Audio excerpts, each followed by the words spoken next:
cilvēks ļoti turīgs, ļoti rūpējās par cilvēkiem sev apkārt, arī par saviem darbiniekiem, par bijušajiem biznesa partneriem, tā skaitā un tam līdzīgi. Tāpat laikā ir nenormāli milzīgs stress. Jā. Viss fokus ir citiem, bet ne sev. Ejot noteiktiem procesiem cauri, noteiktā periodā, mēs aizējām līdz tam, kad viņš pagātnē ir izjutis milzīgu vientulības sajūtu attiecībā pret vecākiem, jo vecāki nebija klātsoši noteikti dzīves periodu.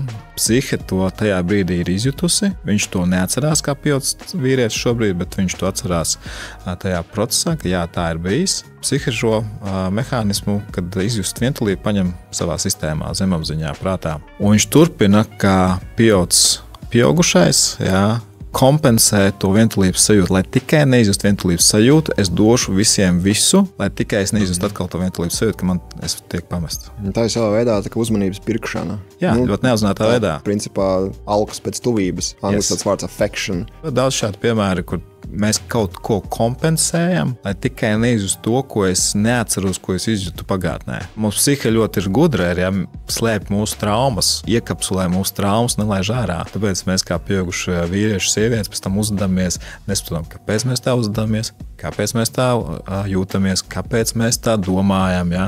Un ļoti daudziem cilvēkiem šie jautājumi ikdienā ir. Kāpēc ir tā, kā ir? Kāpēc esmu tāds, kāds esmu? Tam visam atslēga ir tava psihe.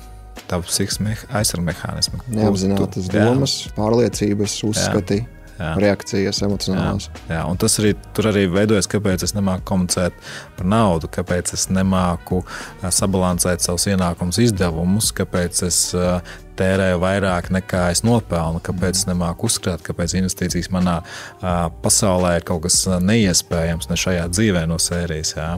Un tur viss tas apakšā tur arī slēpjās. Nedrošība.